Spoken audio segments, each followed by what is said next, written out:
yang sama-sama kita hormati dan kita muliakan, Hadratul Kiram, Al-Ustaz Samin SPDI.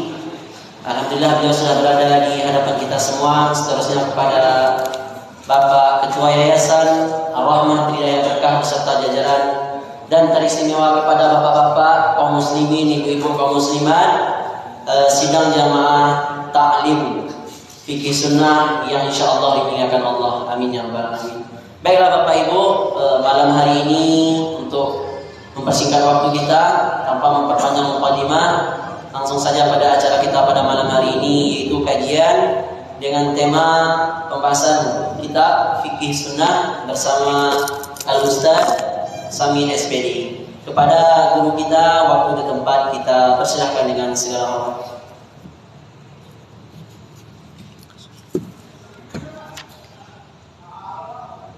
Ya, Bismillahirrahmanirrahim. Assalamualaikum warahmatullahi wabarakatuh. Ini yang di dalam sama yang di luar udah kompak. Saya lihatin di pojokan kanan sekarang agak ada orang. Pada kemana nih Pak? Hah? Oh, mereka di depan. Mudah-mudahan Pak di bulan awal daripada kalender Hijriah ini, semangat hijrah kita pakai terus Pak selama kehidupan kita. Amin. Assalamualaikum warahmatullahi wabarakatuh. Waalaikumsalam warahmatullahi wabarakatuh. Hamdan wa syukran ala ni'amillah, salatan wa salaman daimaini ala rasulillah. Asyhadu an la ilaha illallah wahdahu la syarika lah, wa asyhadu anna sayyidana Muhammadan abduhu wa rasuluhu la nabiyya ba'dah. Allahumma salli wa sallim wa barik ala sayyidina Muhammadin wa ala alihi wa ashabihi ajma'in, amma ba'd. Faqad qala Allah ta'ala fi kitabihi al-azim, a'udzu billahi minasy syaithanir rajim. Bismillahirrahmanirrahim.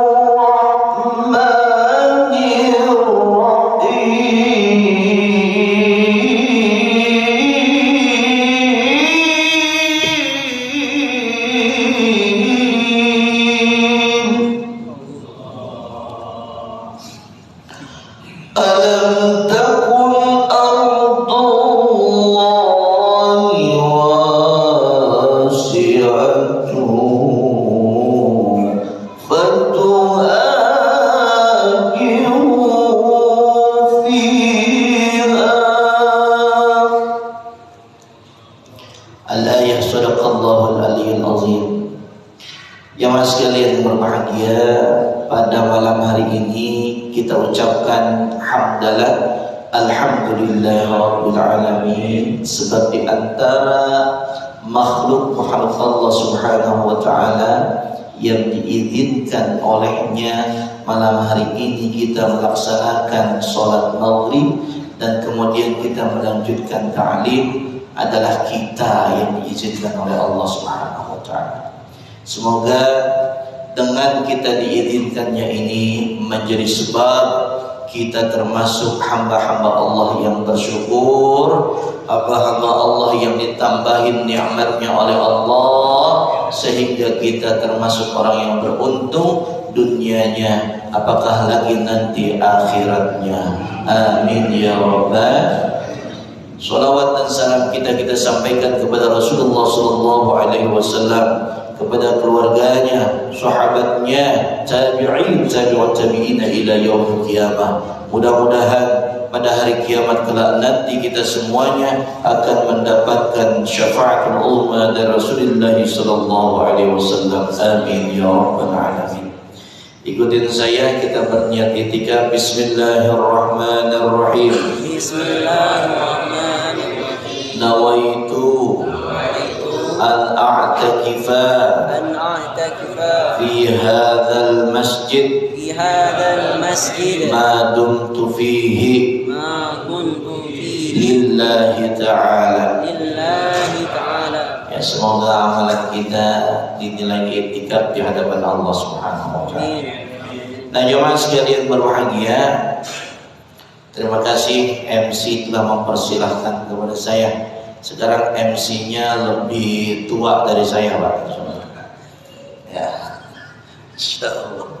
MC-nya lebih tua dari saya. Ya, semoga MC kagak bosan-bosan gitu ya. Nah, jemaah sekalian berbahagia, pada bulan yang lalu, Pak, kita masih bicara tentang qasrus sholati, yaitu bicara tentang mengqasar sholat. Terakhir kemarin itu kita menyampaikan adalah bagaimana Jabir bin Abdullah, ya, ternyata Nabi Shallallahu Alaihi Wasallam itu bermukim di Tabuk selama 20 hari. Tetapi kemudian 20 harinya itu beliau tidak menyempurnakan sholatnya.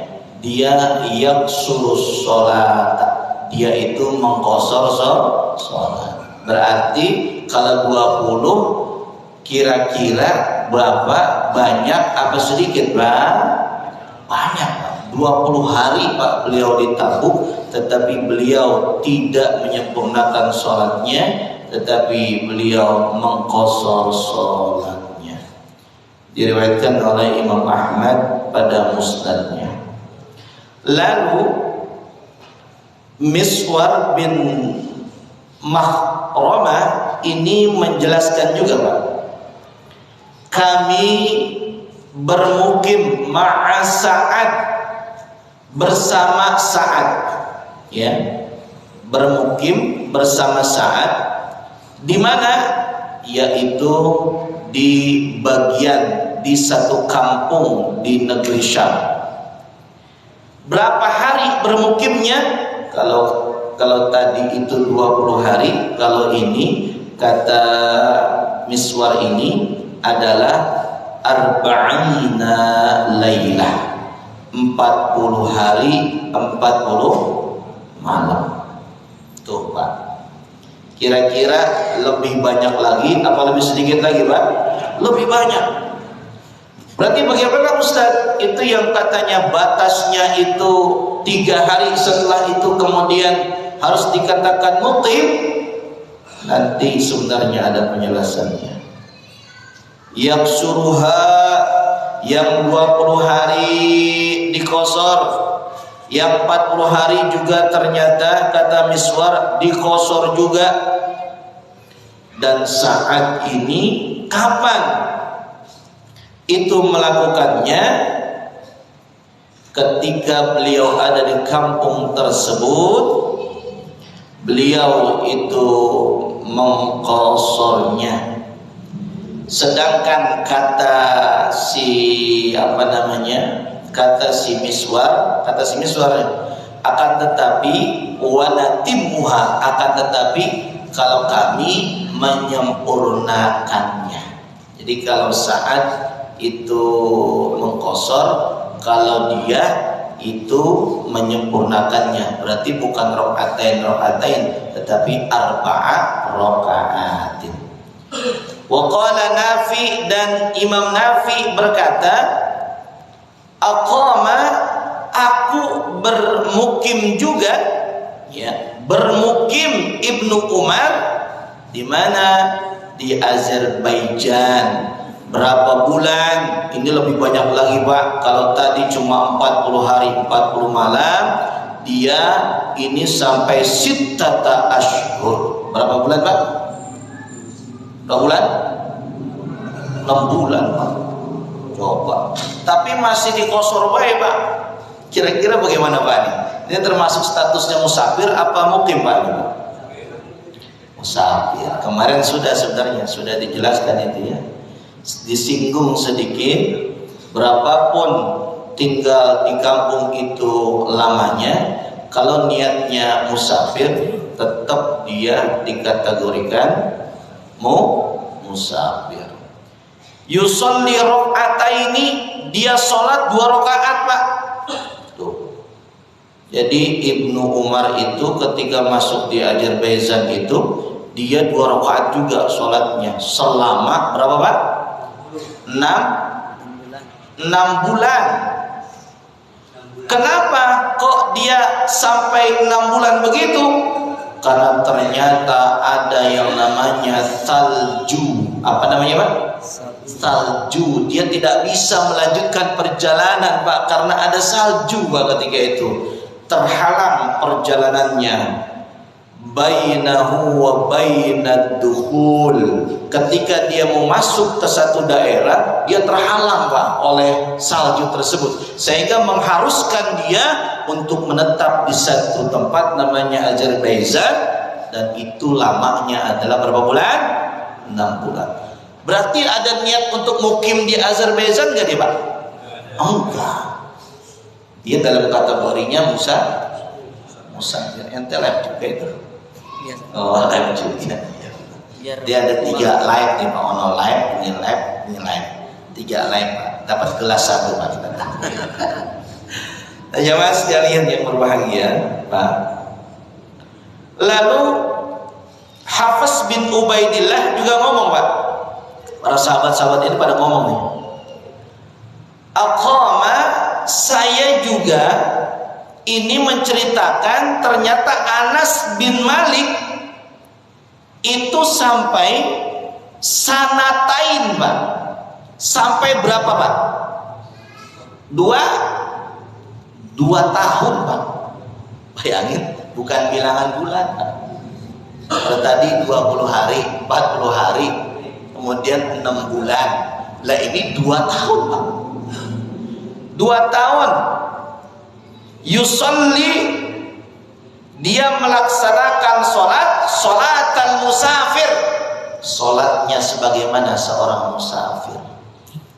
Berarti sholatnya 2 rakaat. Begitu. Waqala Anas, dan berkata Anas, aqama ashabun Nabi sallallahu alaihi wasallam biram Hurmuz 7 ashhur yaksuruna sholata. Dan Anas berkata bahwa sahabat-sahabat Nabi, berarti banyak nih, Pak.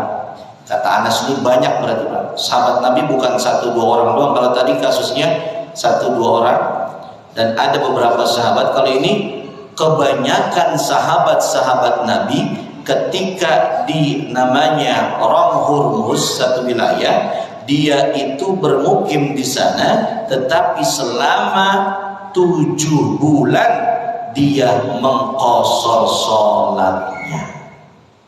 Tuh, Pak. Jadi yang batasan-batasan tadi yang 4 hari itu harus menjadi mukim, dalam keterangan ini tidak masuk, Pak, kriteria itu. Wa qala al-Hasan, dan berkata Hasan, aku juga bermukim bersama Abdurrahman bin Samurah di daerah yang namanya Kabul selama 2 tahun, yang suruh sholata, mengqashar sholat, wala yajma', tetapi kami tidak menjamaknya. Jadi ini babnya bab qashar, bukan bab jamak. Karena bagusnya sholat dilakukan tetap, tetapi tidak menjamak sholatnya. Apalagi ada orang yang kemarin itu, Pak, yang dia mengqashar dan menjamak sholatnya 1 hari 1 waktu, Pak. Jadi johor, maghrib, johor, asar, maghrib, isya, subuh di waktu johor, Pak. 1 hari doang, Pak. 1 kali doang. Kira-kira ini ajaran benar apa ajaran sesat, Pak? Ada nggak, Pak, zaman sekarang yang begitu, Pak? Ada. Kemarin tuh di pesantren apa namanya itu? Kalau nggak salah namanya pesantren apa? Az-Zaitun. Bukan, ada lagi. Az-Zaitun juga sama, begitu kurang lebih dah. Ini 11-12 ada yang abang kayak ini, Pak. Jadi namanya al-kafiyah itu. Jadi sholat dikodok, dikosor, dijamak jadi 1, Pak. Imamnya siapa, Pak? Perempuan ya? Nah, itu tuh Pak tuh. Udah jelas Pak, yang namanya agama ini ada aturannya. Sholat ada aturannya. Jangan ngada-ngada, jangan main-main. Kalau misalkan kita ngada-ngada, main-main, perkaranya itu namanya perkara bid'ah. Apa namanya Pak? Jangan salah ini Pak. Banyak sekarang orang yang mengadakan perkara-perkara bid'ah yang kemudian kita gak sadar. Ini yang harus kita perangi sebenarnya. Jangan orang yang perbedaan ikhtilaf diperangi katanya bid'ah. Ini salah Pak nih. Kalau ikhtilaf nggak apa-apa, biarin aja. Itu sesuatu rahmat bagi kita. Tetapi kalau bicara masalah syariat yang begini-begini, sholat yang katanya digabungin satu hari cuma satu waktu, itu kan namanya orang P sama A. Apa nama Pak? Apa Pak? Nah, itu tuh. Maafin Pak, saya harus katakan tegas. Karena jangankan kita lemot Pak, kita tegas aja masih banyak orang yang kacau Pak di Indonesia. Benar Pak? Benar Pak? Apalagi kita kalau kelemar-kelemar. Udah kalau kata ono pesantren kudu ditutup aja. Susah-susah amat. Betul Pak? Begitu. Ribet amat sih. Emangnya rugi negara kan enggak ya? Rugi enggak? Kalau rokok tuh Pak, rokok kenapa kagak ditutup pabriknya? Karena untung negara, bener nggak Pak Ji? Loh, betul. Nah kalau yang ada juga Kemenak nyumbang buat dia, bener apa bener Pak? Iya, udah ada yang merokok di sini, nggak ada di sini, di rumah ntar. Di rumah juga kagak ya? Di pos katanya. Jamaah sekalian yang berbahagia, Pak tuh, ya. Wa qala Ibrahim kanu yuqimuna birrai. Nah ini Pak ada lagi nih, Ibrahim berkata mereka bermukim di satu tempat namanya Rai. Berapa lamanya? 1 tahun bahkan lebih Pak. Dan dia ini melaksanakan sholatnya juga dalam keadaan mengqashar. Ini harus kita garis bawah ini Pak.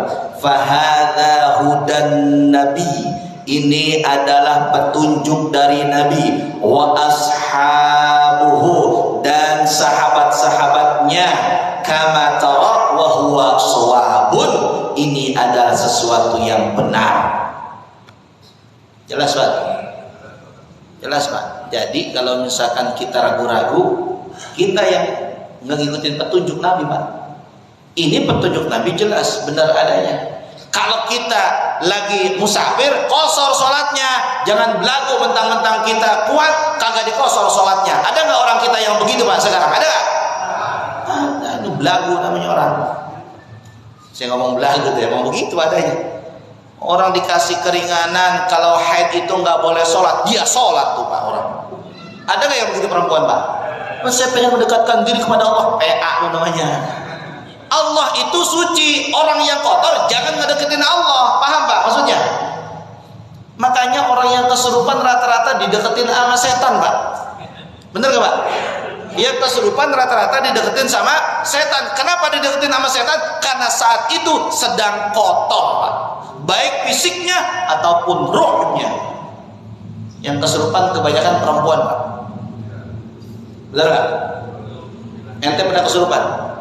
Gak pernah ente saya lihat ini tiduran sering. Dia bukan kesurupan, sarapan ini waktu sering sarapan ya. Masya Allah. Tuh ya. Jadi intinya begini Pak, intinya kalau itu datang petunjuk dari Allah, datang itu petunjuk dari Rasulullah, sami'na wa dengarkan dan laksanakan. Udah gitu doang Pak. Jadi kalau bicara tentang agama udah begitu aja. Sebab ada makhluk yang paling mulia sebelum didatangkan yang namanya Adam. Itu gara-gara dia cuma songong sama Allah Pak, keluar Pak dari surga. Tuh. Emang katanya Bapak yang namanya iblis itu kagak sembahyang dulu Pak, kagak ibadah sama Allah. Iblis itu justru dia paling soleh Pak dulu Pak, paling soleh sebelum datangnya ada. Cuma dia cemburu Pak, jealous sama Adam. Oh ya baper, Pak Haji, dia baper sama Adam. Nah enak banget si Adam. Baru nongol, gue disuruh sujud sama dia. Lah, gue kan senior, lu junior Adam, gitu Pak. Dia protes. Kan sekarang ada Pak orang yang kagak mau kalah sama junior Pak. Ada nggak Pak gitu Pak? Ada. Mau gue senior, lu cium tangan sama gue bolak-balik, gitu. Makanya kalau lu kagak cium tangan sama gue, pokoknya gue pendelin apa ya apa gitu. Apa? Ustaz sama Pak. Orang yang enakan dikit Pak, ngomongnya jamaah songo pantes Pak. Lah Ustaz songo. Bisa aja nih. Ini kadang-kadang dia ngomong tapi Masya Allah itu menasehati Ustaz-Ustaz. Masya Allah. Tuh Pak. Jadi jamaah itu memang nggak apa-apa interaksi begini daripada Bapak dengerin ceramah baik ujung-ujungnya merem-melek akhirnya apa Pak? Ngomor Pak. Benar seriusnya, apalagi kalau udah di pojokan di bawah kipas angin AC ya, udah Pak, paling tahu-taunya nunggu komat doang terus sholat Jumat itu. Jamaah sekalian yang berbahagia Pak. Jadi kesimpulannya bahwa kita kalau dapat arahan dari Allah, dari Al-Quran, kalau dapat arahan dari Nabi berupa hadis, ikutin aja Pak. Udah itu petunjuk yang paling benar.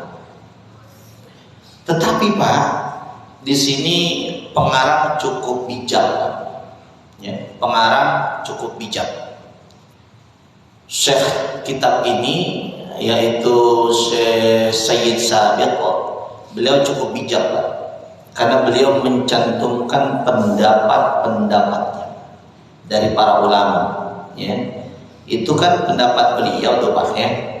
Wa amma dan adapun madhabun nasi, madhab kita, para imam madhab kita pun ngomong Pak tentang hal itu. Faqala al-Imam Ahmad, dan berkata Imam Ahmad, idza nawa iqamata arba'ah, dan apabila dia berniat bermukim 4 ayam, 4 hari, lalu kemudian dia hendaknya menyempurnakan. Jadi kalau dia bermukim, niatnya mukim Pak 4 hari, maka dia harus menyempurnakan. Maka niatnya jangan mukim, niatnya harus musafir, tetap musafir. Walaupun 4 hari, tapi niatnya mukim Ustaz. Bagaimana itu Ustaz? Ya mukim Pak. Tapi 2 tahun Ustaz niatnya musafir, berarti musafir. Tuh. Makanya ini harus kita garis bawah itu Pak. Wa in nawa, akan tetapi Pak, jika tidak begitu, maksudnya jika dia tidak berniat mukim, dia masih musafir, maka baginya dibolehkan tetap mengqashar sholat. Gitu. Jadi jelas Pak tuh. Ya sebenarnya sama sih Pak. Apa yang dimaksud dengan Nabi, apa yang dimaksud dengan ulama sama, cuma bahasanya aja beda aja. Gitu kan perkara niat Pak. Kalau niat yang tahu siapa Pak? Diri kita apa diri yang melakukan niat itu Pak? Diri yang melakukan. Contoh Bapak sekarang nih, kita ngaji sekarang Pak. Emang saya tahu niat Bapak ngaji di sini? Tahu nggak kira-kira Pak? Nggak tahu. Yang tahu masing-masing Bapak. Nih, contoh nih Bapak nih. Saya nggak tahu nih Bapak ngaji di sini. Nggak tahu. Pengen belajar apa pengen ngadem Pak? Kan gitu ya. Misalkan ya. Dan kita harus husnuzon. Oh, beliau ingin ngaji. Udah selesai. Kan begitu Pak. Urusan niat hati nggak ada yang tahu selain dirinya dengan Allah. Gitu Pak. Tapi ya kita dianjurkan husnuzon terus Pak. Nah, lalu kemudian ternyata ini mengandung athar bahwa Rasulullah SAW dan para sahabatnya tidaklah dia menggabungkan, ya, tidaklah dia menggabungkan antara jamak dan qasar. Dia ketika melaksanakan sholat dengan qasar, dia menguatkan, Nabi dan para sahabat menguatkan. Jadi jangan niat bermukim, tapi dia berkata begini Pak, al-yaum nakhruju ghadan nakhruj. Hari ini atau besok saya pergi. Jadi maksudnya kagak mukim, maksudnya kagak netap, karena diamnya di sini hanya sebentar, kagak terus-terusan. Tadi kan dikatakan 4 hari saja kalau niatnya mukim, maka sholatnya harus sempurna. Tapi bertahun-tahun niatnya tidak mukim, dia niatnya adalah musafir, maka fa'alaihi qasr, maka baginya dianjurkan untuk mengqasar.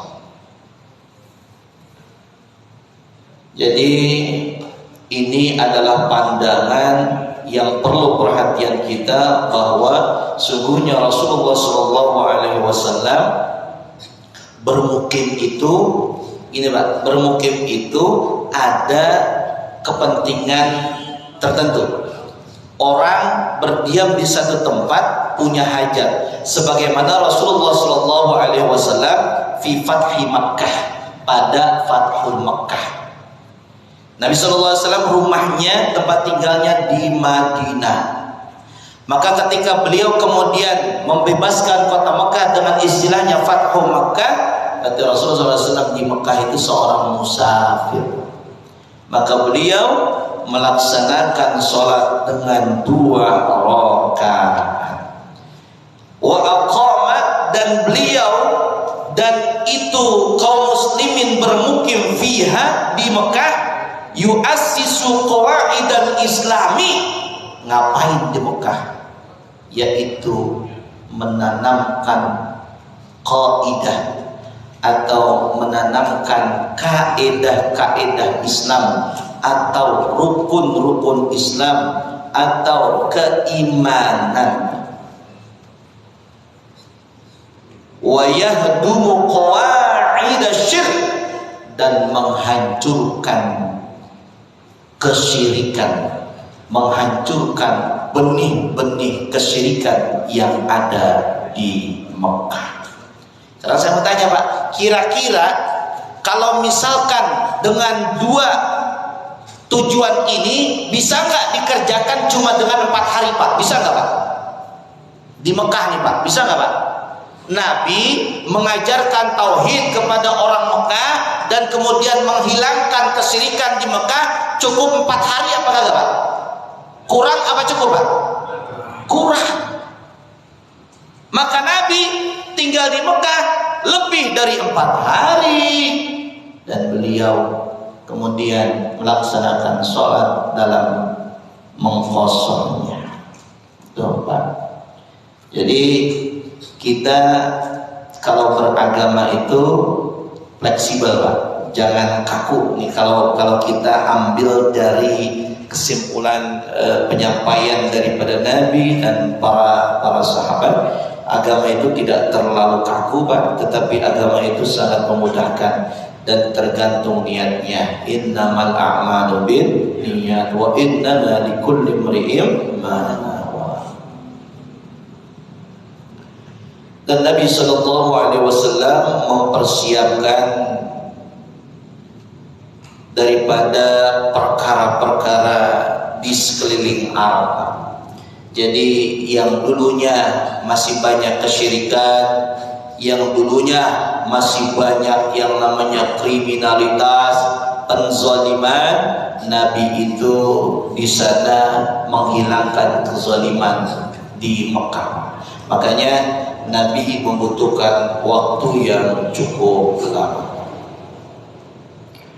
Wa ma'lum, dan sangat maklum pasti bahwa ketika Nabi punya misi, punya visi yang begitu besar, yahtaju ila iqamati ayyam, beliau membutuhkan waktu untuk tinggal beberapa hari di sana. Dan tidak cukup fi yaumin wahidin, tidak cukup hanya satu hari, Pak. Dan juga yaumaini, tidak cukup 2 hari, Pak. Lebih. Sebagaimana juga ketika beliau bermukim iqamah, bermukimnya di mana? Di Tabuk. Ketika di daerah yang namanya Tabuk, fa innahu aqama yantazirul aduwa, karena ketika itu kaum muslimin dan Nabi sedang menunggu musuh untuk berperang. Ternyata musuhnya kagak datang-datang, musuhnya kagak cepat datangnya, akhirnya beberapa hari nungguin di Tabuk. Masya Allah. Kira-kira agama kita ini fleksibel apa kaku, Pak? Fleksibel, enak banget. Orang kaya, orang kaya yang wajib haji orang kaya apa semua umat Islam, Pak? Oh iya, hanya orang kaya Bapak yang mampu. Kenapa saya bilang orang kaya, Pak? Karena di ayat tentang haji Allah menutup kalimatnya dengan begini, Pak. Wa man kafara fa innallaha ghaniyyun 'anil 'alamin. Dan siapa yang ingkar terhadap perintah haji, sesungguhnya Allah lebih kaya dari alam semesta. Tuh, Pak. Makanya saya katakan yang kaya wajib haji. Jangan sombong dengan kekayaannya.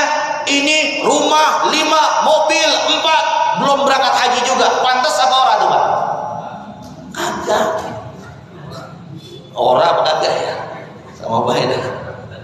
Makanya, Pak, mudah-mudahan Bapak yang berangkat haji meskipun belum kaya, pulang haji jadi orang kaya.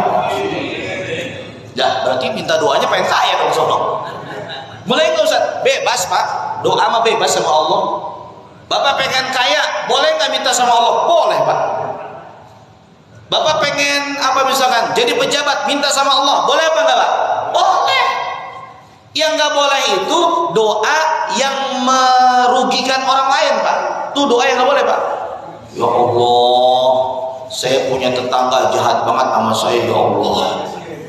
Miskinkan dia, ya Allah. Itu nggak boleh, Pak. Itu nggak boleh. Ada nggak tetangga yang berantem sama tetangganya, Pak? Ada nggak, Pak? Ada. Ada nggak yang doain tetangganya jelek-jelek, Pak? Ada nggak, Pak? Ada. Cuma nggak mungkin diumumin di masjid. Minta didoain buat Bapak ini untuk doanya supaya tetangga yang sebelahnya kan nggak mungkin, Pak, kan begitu.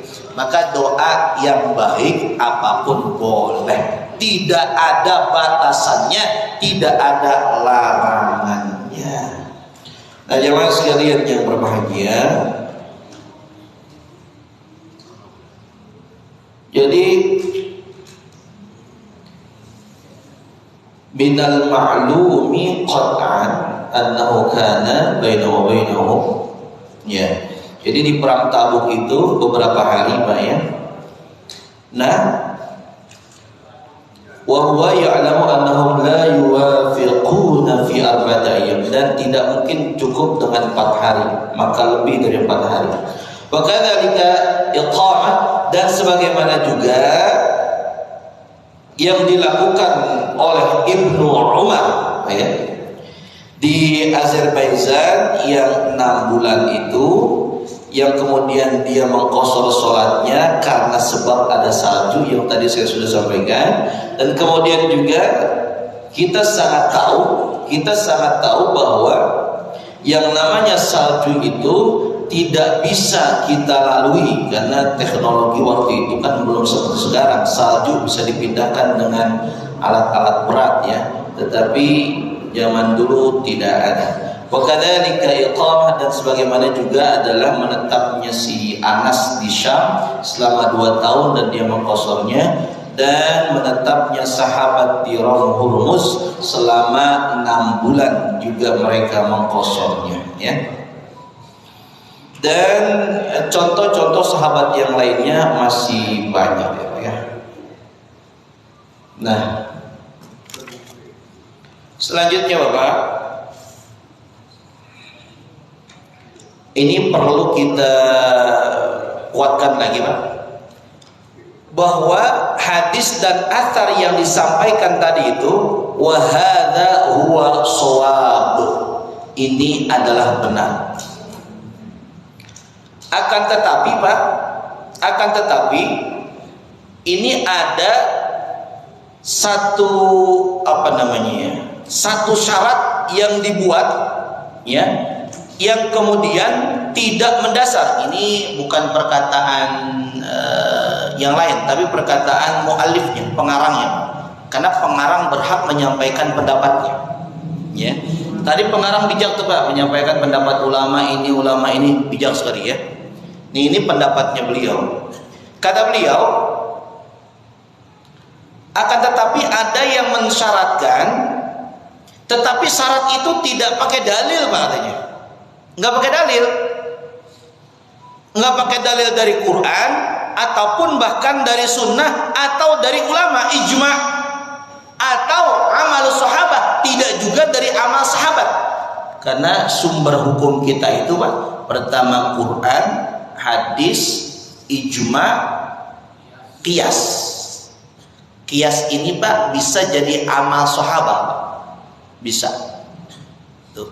Nanti kalau misalkan kita melihat satu perkara tidak ada dari sumber ini, maka hukumnya itu atau syaratnya tersebut dikatakan lemah.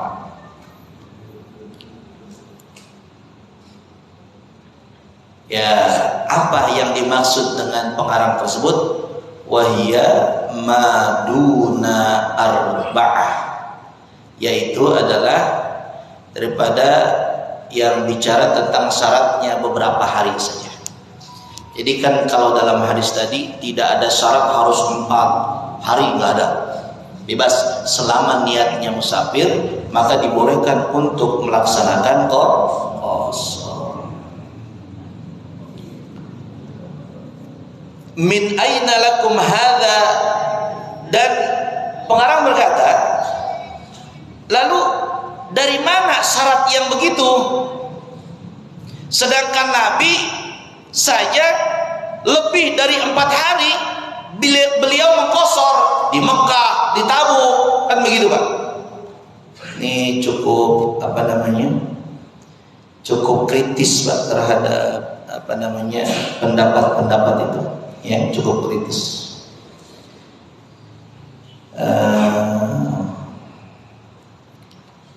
Ya, intinya bahwa pendapat pengarang ini adalah harus kita perhatikan karena banyak yang bersesuaian dengan hadis-hadis Rasulullah SAW. Tetapi beliau juga tidak egois Pak. Beliau menyampaikan pendapatnya Imam Malik dan Imam Syafi'i. Wah, ini hebat ya Pak. Ya, pendapatnya Imam Malik dan Imam Syafi'i. Kan kita tahu Pak, kebanyakan kita itu mengikuti Imam Syafi'i, kebanyakan kita. Meskipun tidak semua ya, saya katakan tidak semua, karena banyak kitab rujukan yang kita baca adalah kitabnya pengarangnya dari madhab Asy-Syafi'i, banyak begitu. Nah, beliau menyampaikan pendapat Imam Malik dan Imam Syafi'i. Idza nawa iqamata aktsar, apabila dia berniat bermukim lebih banyak daripada 4 hari, maka seyogianya disempurnakan. Jadi kalau menurut Imam Malik dan Imam Syafi'i, kalau dia niat bermukimnya 4 hari, maka sholatnya harus sempurna. Dan jika tidak, maka dikosor. Itu kata Imam Syafi'i dan Imam Maliki. Wa qala Abu Hanifah. Lalu kemudian Imam Abu Hanifah, beliau berkata, inna wa iqamata 15 yauman, jika berniat bermukim itu 15 hari, maka sempurnakanlah sholatnya. Jadi kalau tadi itu 4 hari, kalau Abu Hanifah berapa hari Pak? 15 hari. Dari situ aja itu beda. Tapi masing-masing punya dalil nggak Ustaz? Punya. Tadi dalil itu ada asarnya, ada hadisnya, gitu Pak. Masing-masing ada. Nah, 15 hari. Jika dia tidak berniat itu, maka hendaklah mengqashar sholatnya. Dan diriwayatkan dari tiga sahabat, Umar dan anaknya, dan Ibnu Abbas. Wa qala Sa'id bin Musayyad, ketika kita bermukim 4 hari, ya, 4 hari, fasalli arba'an, maka kata Sa'id bin Musayyab, hendaklah sholat 4 rakaat. Coba. Jadi ini pendapat-pendapat, saya katakan ini bebas Pak, kita boleh pilih yang mana pendapat-pendapatnya, tetapi berdasarkan ilmu yang kita punya tentunya, ya. Wa qala Ali ibni Abi Thalib, dan berkata Ali bin Abi Thalib radhiyallahu anhu, in aqama ashran, maka ketika kita bermukim 10 hari, kata Ali, itu sholatlah secara sempurna. Wa huwa riwayah an Ibni Abbas, dan ini adalah riwayat daripada Ibnu Abbas. Coba. Wa qala Hasan yaqsuru malam, dan Hasan berkata lagi, mengqasharlah selama belum kembali ke tempat asalnya. Ada lagi pendapat begini. Jadi banyak pendapat ini. Jadi selama kita belum kembali ke kampung kita lagi, silahkan mengqashar sholatnya. Wa qalat Aisyah, tidak ketinggalan Pak, istrinya daripada Nabi kita juga menyampaikan, yang suruh malam. Aisyah ngomong Pak, hendaklah mengqashar selama belum meletakkan barang-barang yang dibawanya. Jadi maksudnya belum kembali ke rumahnya, sama aja. Tuh, begitu. Wal a'immatul arba'atu ridwanullah alaihim muttafaqun. Dan imam yang 4 itu yang mana Pak? Nah itu ya, ada 4 imam madhab, imam besar itu, mereka bersepakat Pak, ya, mereka bersepakat, apa kata mereka? Apabila bermukim untuk hajat atau karena hajat, menunggu memenuhi hajatnya, kemudian dia berkata, saya akan pergi besok, saya akan keluar besok, fa innahu yaqsuru abadan, maka kita boleh mengqashar salat selama-lamanya. Tuh. Itu sepakat tuh Pak. Jadi imam 4 itu sepakat begitu. Ini sepakat juga nih Pak, kita sekarang udah ajan nih Pak, sepakat Pak. Jadi ini udah sepakat aja ya. Lalu saya selesaikan dulu ini Pak ya. Kecuali satu Pak yang kagak setuju. Sebagian siapa ulama yang kagak setuju Pak begitu? Asy-Syafi'i. Asy-Syafi'i kagak setuju Pak. Karena dia berdalil ada batasan-batasannya Pak, sehingga tidak begitu tidak begitu seenaknya saja mungkin menurut beliau, karena beliau itu salah satu imam yang begitu hati-hati ketika melaksanakan syariat. Banyak ya. Salah satunya begini Pak, Imam Syafi'i itu berpendapat tentang bukan tentang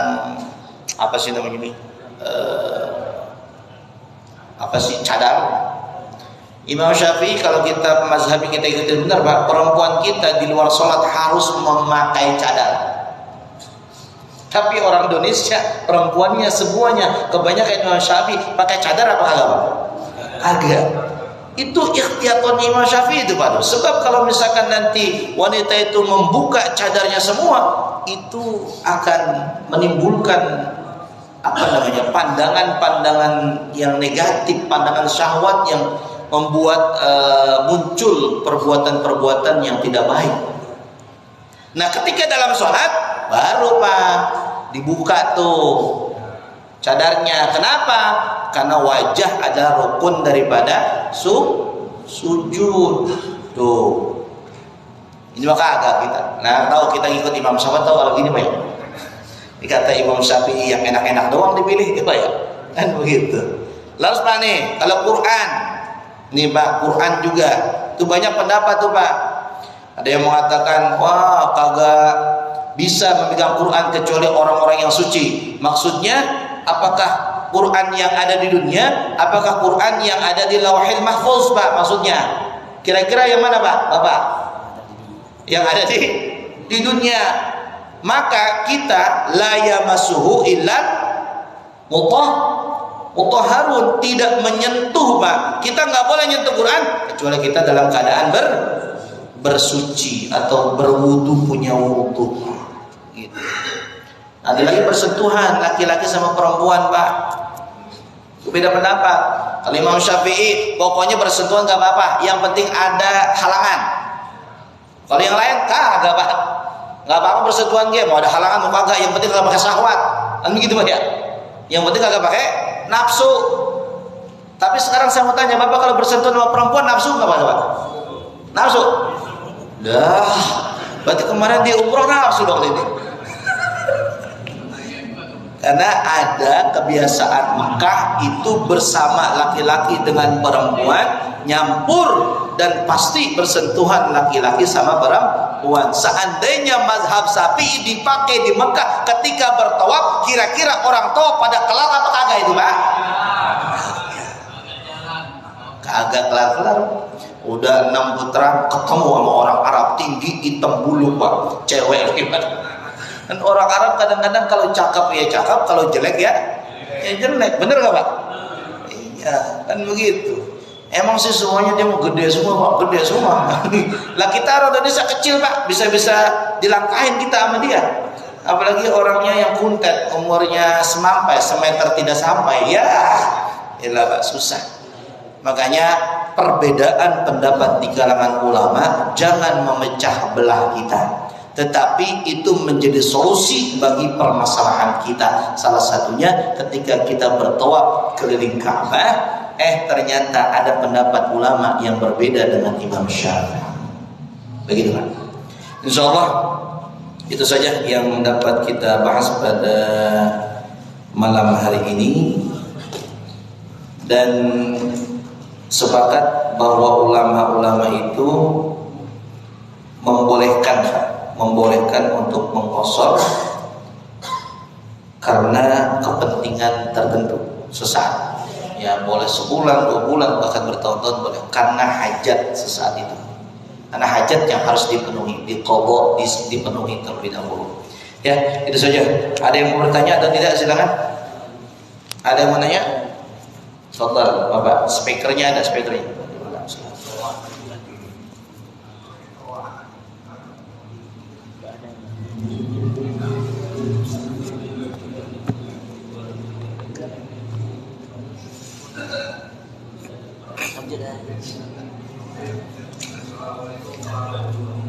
Waalaikumsalam warahmatullahi wabarakatuh.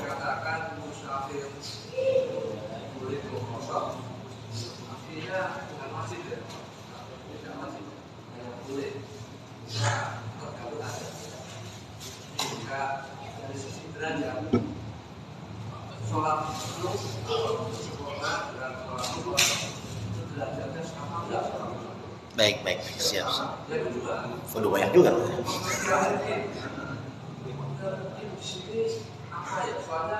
Dari sisi kenegaraan mungkin itu KTP-nya sudah daerah dulu. Selama KTP itu belum mungkin di itu seorang pergi atau belajar ke luar negeri 2 tahun. Dia lihatnya mungkin sebenarnya kalau kosong kan dia punya waktu surat penuh. Kalau dia tidak ber-KTP di luar negeri kan berarti belum mungkin. Iya. Baik, Pak. Pertanyaan yang pertama tadi adalah batasan ya Pak? Batasan orang itu batasan. Apa tadi udah Pak? Yang pertama apa tadi? Pertama, musafir itu kan boleh kosong. Oh iya. Berarti bukan wajib gitu. Oh iya. Jadi begini Pak nih. Kenapa saya bahasanya boleh Pak? Karena dalam usul fikih itu namanya rukhsah Pak. Keringanan. Jadi kalau yang namanya keringanan yang awalnya harus dilakukan secara penuh berdasarkan kemampuan orang yang diberikan keringanan, maka boleh dikurangin yang awalnya 4 jadi 2. Jadi boleh bukan berarti boleh diambil atau tidak, enggak. Itu justru udah permintaan hamba kepada Allah Pak. Gini Pak ya. Permintaan hamba kepada Allah. Allah tahu Pak, hambanya kesulitan. Allah tahu melaksanakan sholat secara sempurna susah. Udah, kamu saya kasih keringanan, rukhsah 2 rakaat saja. Makanya saya bilang boleh, maksudnya itu karena kasih sayang Allah. Berarti harus dilaksanakan enggak? Harus. Karena kita udah dikasih sama Allah, maka kita harus laksanakan dengan qasar. Sama enggak timbangannya sholat sempurna dengan sholat mengqasar? Sama Pak. Sama. Enggak ada bedanya. Yang beda antara jamaah sama kagak jamaah. Itu bedanya. Derajatnya beda itu. Karena kan sholat jamaah itu kan sholatul jamaah afdal min sholatil fardhi bi 27 darajah. Jadi jelas Pak. Bedanya 27 derajat. Dalam hadis yang lain dikatakan ada khamsah wa ishrin, ada 25 derajat bedanya. Jadi yang membedakan derajat itu munfarid atau jamaah, bukan jamak, qasar atau sempurna sholatnya. Itu Pak ya. Kemudian selanjutnya yang kedua tadi pertanyaannya adalah kapan kita ditetapkan sebagai mukim, gitu Pak ya? Dalam ulama menyampaikan batasannya beda-beda memang, ya, sesuai dengan hadis-hadis Nabi. Ada yang hitungan hari, ada yang belasan, bahkan ada yang puluhan hari. Tetapi terkait dengan mukim KTP atau tidak, nah ini Pak. Jadi jangan dikaitkan sama KTP, Pak, jangan. Nah ini kan bukan KTP nih Pak, ini kan punya KTP sini Pak. Ente KTP-nya mana? Padang. Hah? Padang. Musafir ente? 4 tahun. Gitu. Jadi kembali lagi kepada niat kita. Niat kita mau mukim atau tidak? Niat kita tidak mau mukim, maka berapapun lamanya ulama udah sepakat boleh selama dia niatnya musafir. Gitu. Ya Pak? Ya Pak, gini ya. Jadi nggak ada kaitan sama KTP Pak ya. Karena ada operasi justisia begitu. Demikian Pak, Allah alam bisawab. Nanti insya Allah kita bisa berdiskusi karena waktunya sudah lewat isya jauh banget Pak ya. Cukup, udah ya Pak ya, cukup ya. Sekian, terima kasih Pak. Terima kasih. Allah alam bisawab. Allahumma waffiq ila aqwamit thoriq. Wassalamualaikum warahmatullahi wabarakatuh. Syukran ketiran, jazakallahu khairan jazaa. Kita berikan kepada Ustaz yang telah menyampaikan. Kemudian ada kita semua. Baiklah Bapak, mungkin barangkali pada kesempatan kali ini kita cukupkan karena waktu Isya juga sudah masuk. Mudah-mudahan kita bisa memetik faedah-faedah dari apa yang telah Ustaz sampaikan. Baik, demikian dari saya sebagai moderator mohon diri, mohon maaf atas segala kekurangan, atas segala perhatian. Subhanallahumma wa bihamdika asyhadu an la ilaha illa anta, nastaghfiruka wa natubu ilaik. Wassalamualaikum warahmatullahi